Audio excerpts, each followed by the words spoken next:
There is no more drilling. I haven't formed any new drilling. All right, that was the president this weekend, really shutting down coal power plants and banning domestic oil drilling. It is popular with the progressive left. You heard the cheers there.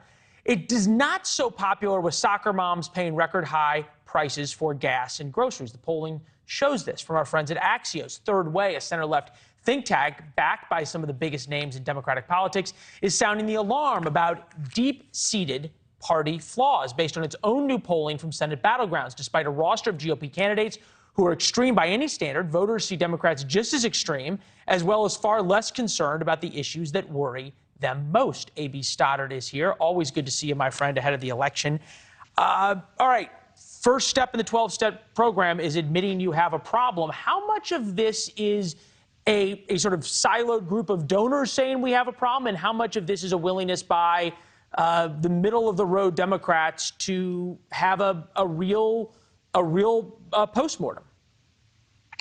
Well, Leland, I expect a postmortem simply because most Democrats believe that Joe Biden's not going to run for a second term, and they're waiting for an announcement, and they're waiting for the invisible primary to get going.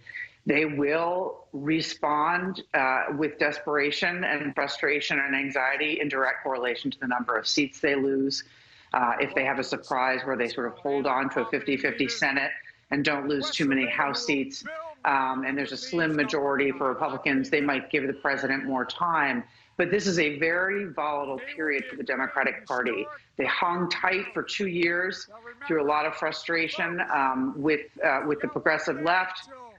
Progressive left having a lot of frustration with Joe Manchin and Kyrsten Sinema, but it's all going to rip open now. They have a lot of problems as a party, a lot of liabilities that they ignored before this election, which they're going to pay a price for. But like I said, I don't think we're going to hear quiet grumbling. I think it'll be pretty loud pretty quickly because there is this anticipation that both the House Speaker is not likely to stand for leadership again, and that the president is not likely to run for president again. You talked about a key name in all of this, Joe Manchin. We had some technical difficulties earlier, so I'm not sure if we have the soundbite of Joe Manchin responding to this. We do have it. We have the full screen. We'll go ahead and put it up of what he said. President Biden's comments are not only outrageous and divorced from reality, they ignore the severe economic pain the American people are feeling because of rising energy costs. Comments like these are the reason the American people are losing trust in President Biden, which is pretty damning coming from a fairly senior senator in his own party.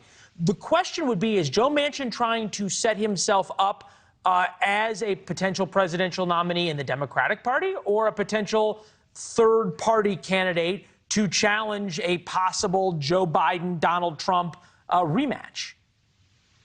It's entirely possible that he is. There's a lot of interest, Leland, now from the center, and a lot of money from the center in a unity ticket and some kind of third way.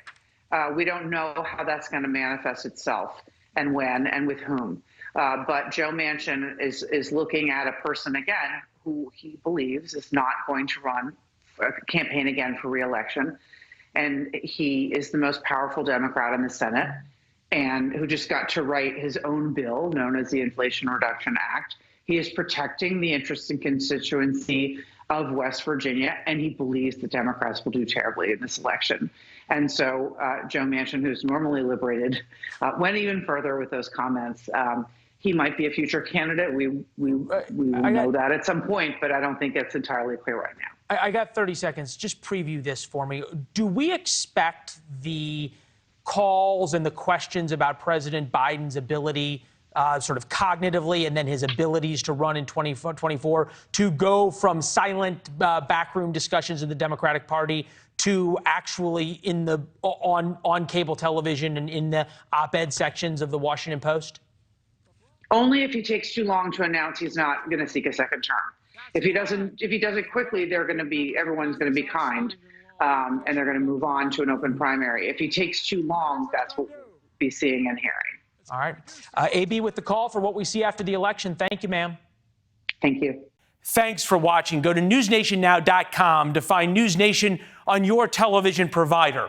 And don't forget to subscribe. Click the red button to get more of NewsNation's fact-driven, unbiased coverage.